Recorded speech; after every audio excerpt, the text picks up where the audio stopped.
Right. So this session is on heat pumps. So the same time this will be your last session, right? So if you remember the where we have where we started and the things that we have come up to this point, right? Let me draw what we have done so far, right? I think I already show this one to you. So basically our thing divided into two main branches, right? So you have heat engines, right? Then the next pillar is heat pumps, right? Right. So in the heat engine we can divide that one again into two, right? You have learned about gas engines, right? Then vapor power engines, right? So under gas you have learned like octo, diesel, likewise, and the vapor power cycle we basically look into the Rankine cycle, right? So the next big thing, actually it's not big, the last section will be on heat pumps, right? So right, let me start, right? Refrigeration and heat pumps. Now although we call refrigerator and heat pumps, right, both are the same, right? So where the situation, the where the in what condition we are using differs, either it has a refrigerator or it has a heat pump, right?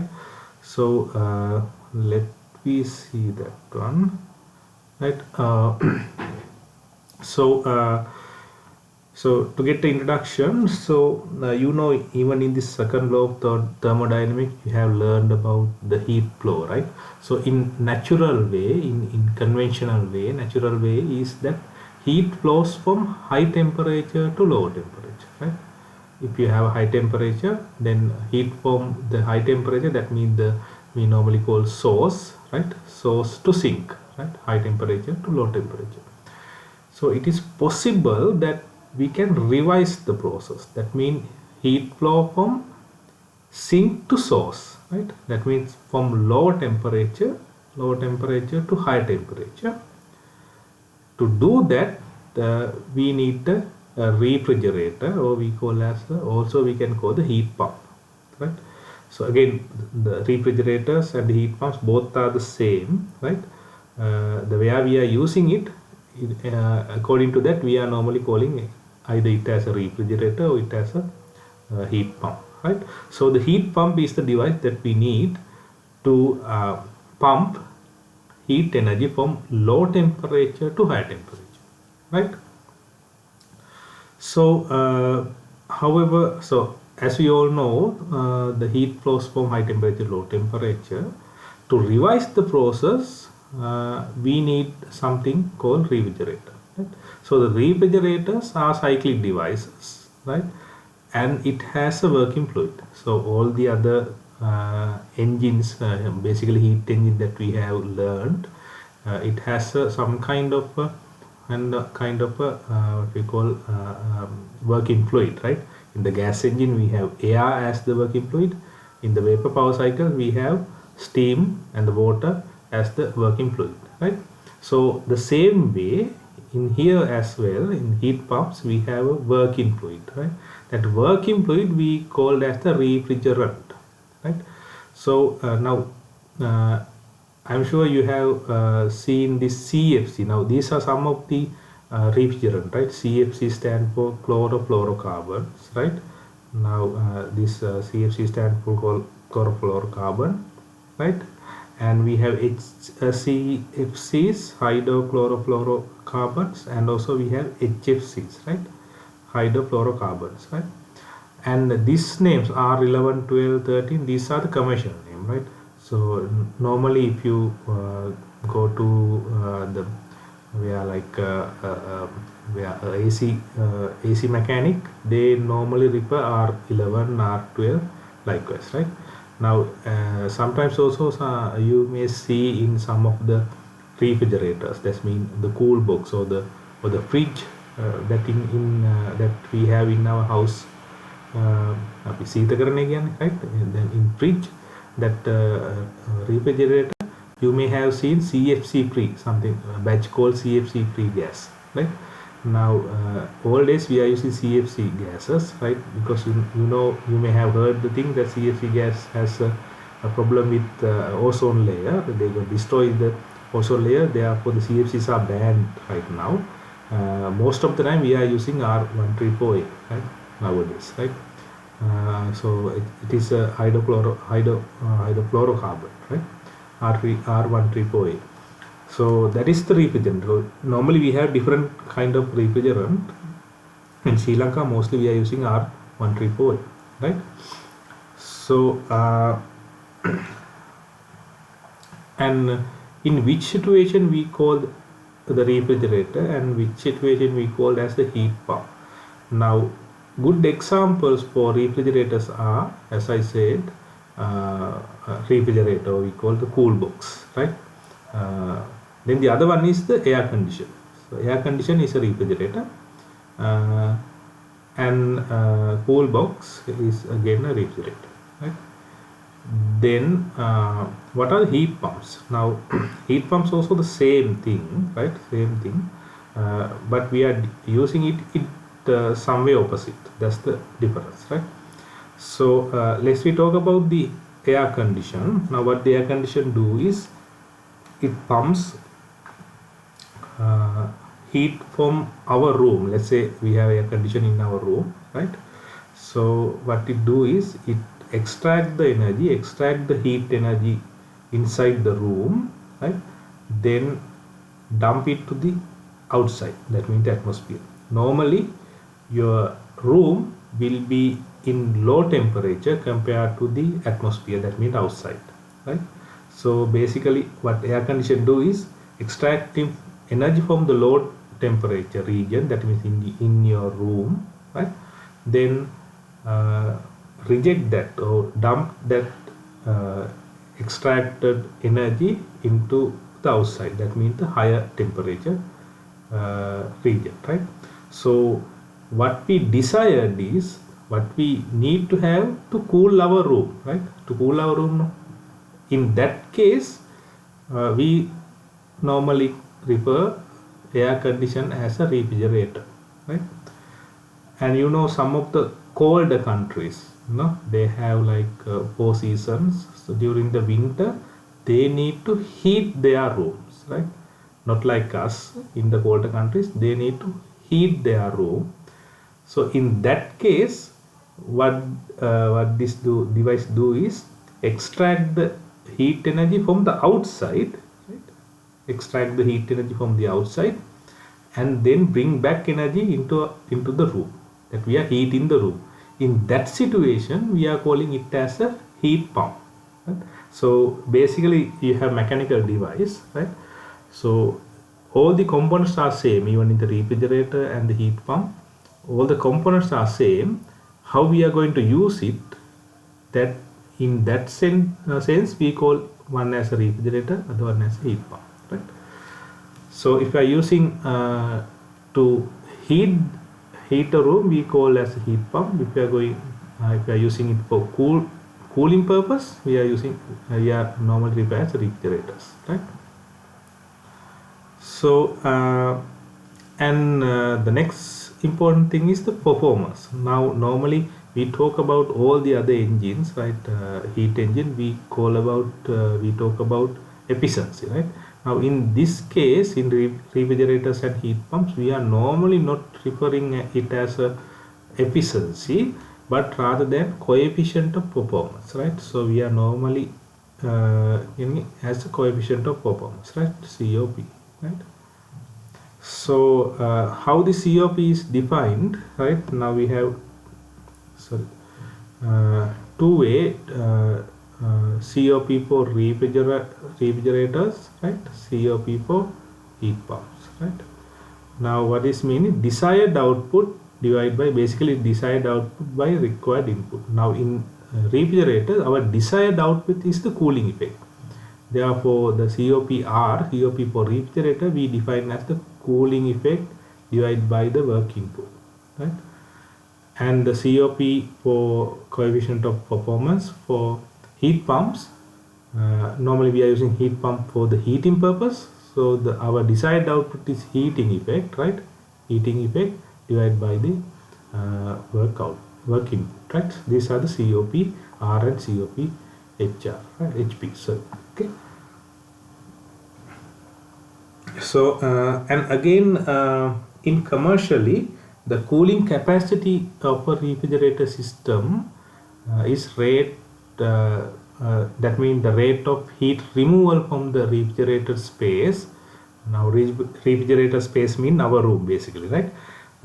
If it is air conditioned, refrigerator space is our room, is often expressed in terms of tons of refrigeration. Normally when we go to industries, when you want to buy a air condition, normally it refers as the capacity is referred as the tons of refrigerator, right? So the definition for that is given in here. The capacity of the refrigeration system that can freeze 1 ton of liquid water at 0 Celsius into ice at 0 Celsius in 24 hours is said to be 1 ton, right? So that is the definition for 1 ton, right? So in normal convention, 1 ton of refrigeration is equivalent to 211 kilojoule per minute or 12,000 BTU per hour or 3.5 kilowatt, right? So this one is what more familiar with us, right? So it's basically 1 ton means 3.5 kilowatt, right? So in a normal convention, the cooling load of a normal 200 square meter residence is in the 3 ton region, right? Now if you think about 20 meters by 10 meter hall, right? Typically you can consider that one as a house, normal house, that need 3 tons of cooling capacity to give the cooling effect effectively for that particular building, right? Now these are the some of the convention, right? Now how we can select a air condition, right? So it's not that simple process. It actually involves lot of decision, right? First you need to calculate the heating, what we call heating load, right? We call heating load need to be calculated, but in your scope we are not considering that one. But for like thumb of rule, we call thumb of rule, if your house is between this area like 100 to 300 square feet, you should normally select 5,000 to 6,500 cooling capacity AC air condition unit, right? Likewise, it's the square feet, the area is between 250 and 400, then you need to select something 7,000 to 8,500 likewise, right? And these are the values of these are quite old values, right? Nowadays this may, you need to like multiply by 3, then you can get the value, right? So these are some of the old pictures that I extracted from the website, but you can see that they are quite expensive, right? So the air conditioning unit are quite expensive, but how to select the correct air conditioning unit is by, so you can refer these conventions, right?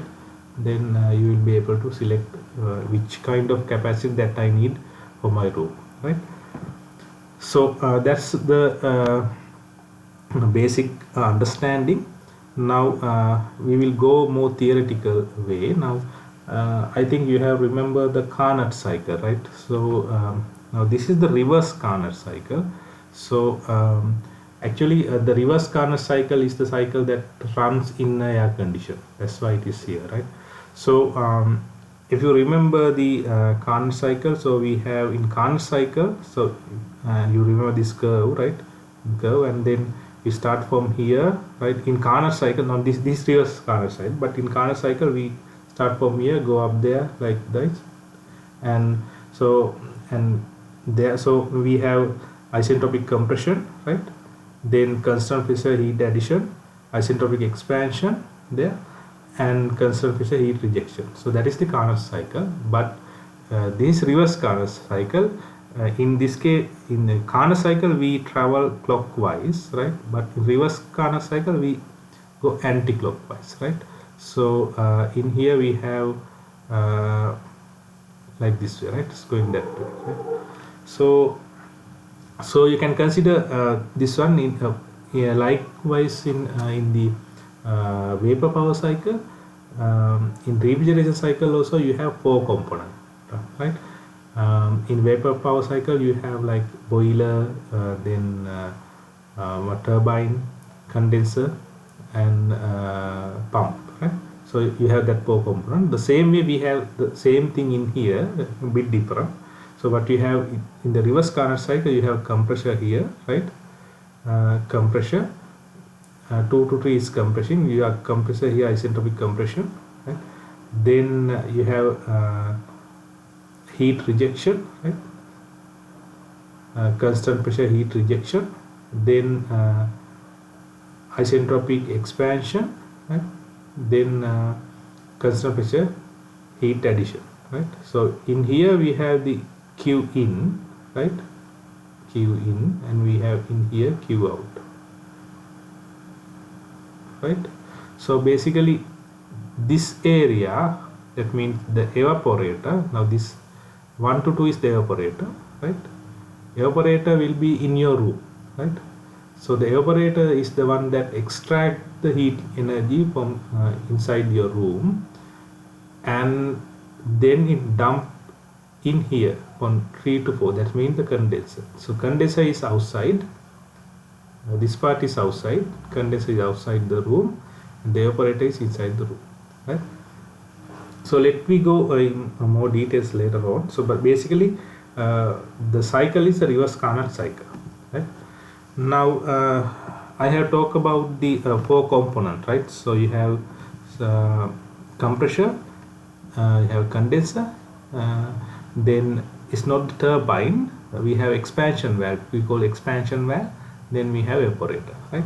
So instead of in real configuration you have expansion valve here, right? Expansion valve, right? Okay, then right, let's come back to here, and these are the 4 components, right? So in your cool box you may have seen this kind of coil going inside the your cool box. Now this one is the evaporator, right? What the evaporator do is it extract the heat energy inside the refrigerator space, and it evaporate working fluid, right? So input, right? Input for the evaporator is liquid, right? Liquid, and the exit is gas. But exit is gas, right? Then the gas pass through the compressor. Now this is the compressor, and also you may have seen the compressor in your cool box. You can actually see that one in the bottom of the cooling box, right? The compressor. So what the compressor do is increase the pressure, right? So input is gas again, output also gas, right? Then this gas, high pressure gas, goes through the condenser, right? This is the condenser, okay, right? Then it rejects the heat to the to atmosphere, and it liquefies, not liquefies, it rejects the heat from to the atmosphere. So input for the here gas again, right? Output also gas, right? So gas. Now this device is we called as the expansion valve, right? So you can see here the expansion valve, right? Expansion valve. So input for the expansion valve is gas, right? What the expansion valve do is reduce the pressure, right? The same time it will convert gas into liquid, right?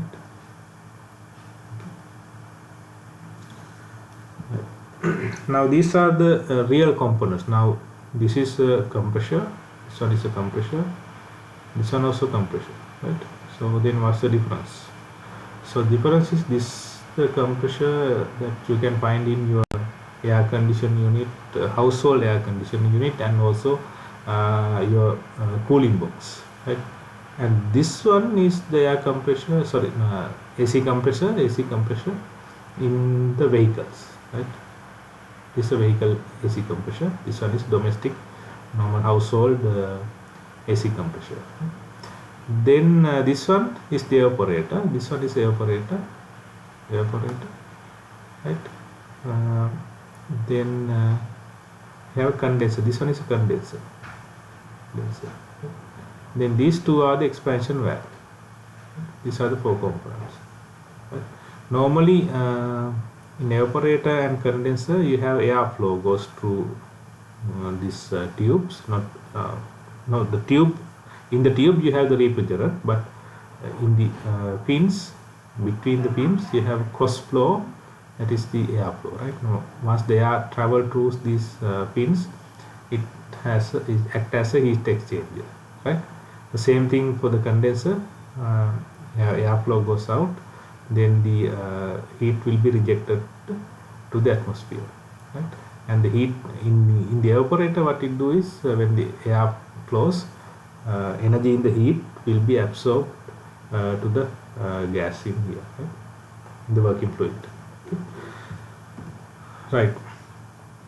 So now this is the ideal vapor compression refrigeration cycle. Now it's not actually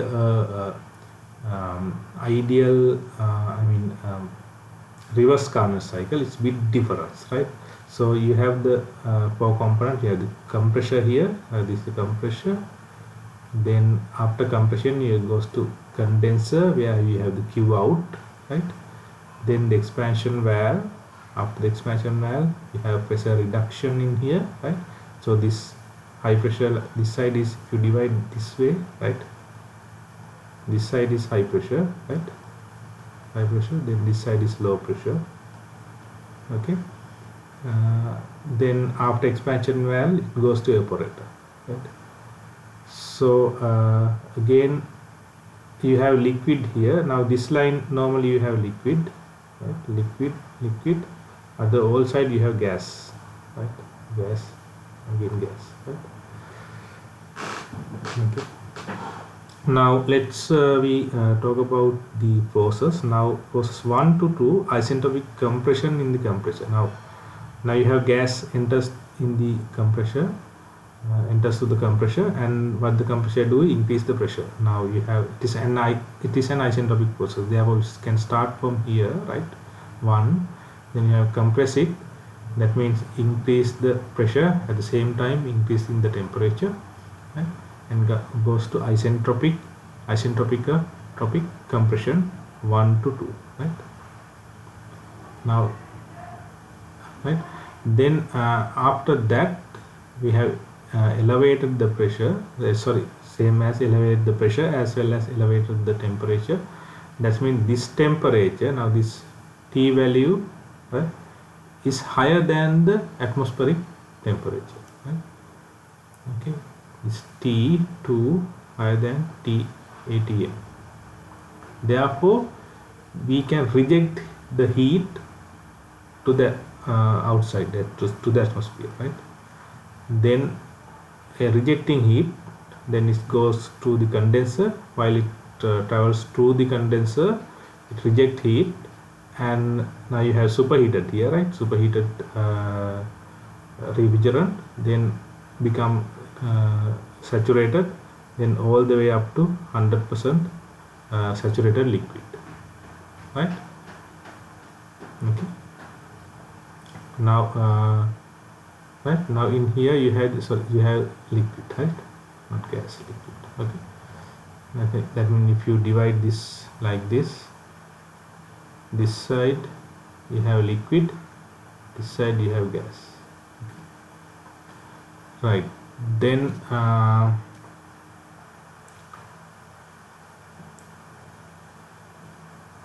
Then it goes back expansion valve. While it goes expansion valve, pressure reduce, right? Ideally it should come like this, right? Because we are considering the expansion as isentropic expansion, but in real world it is not happen. You have it's not 100% reversible process, therefore you have somewhere in here, right? Now this one we call as throttling in the expansion device, right? Throttling, right?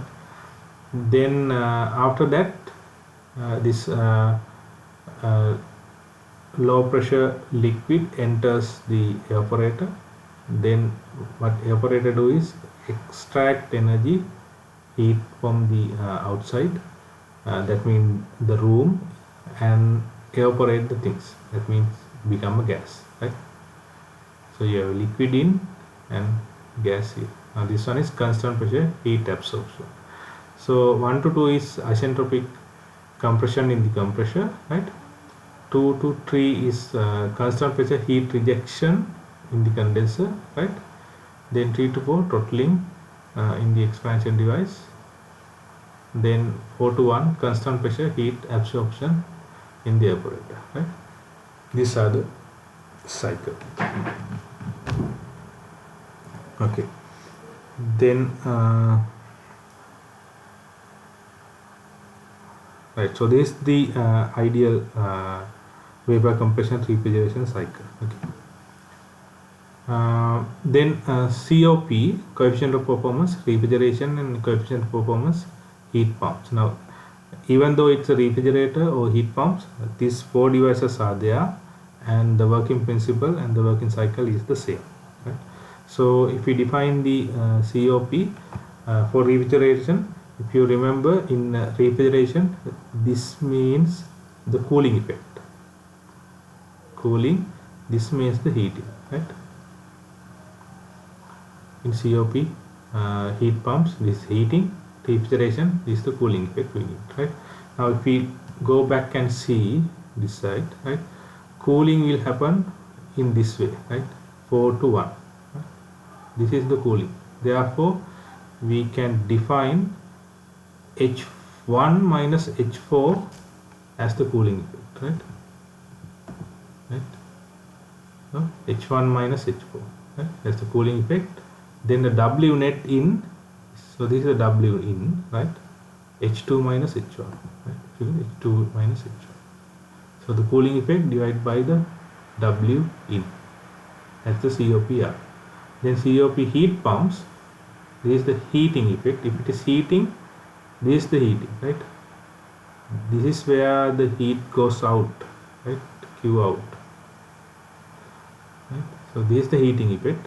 H2 minus H3, right?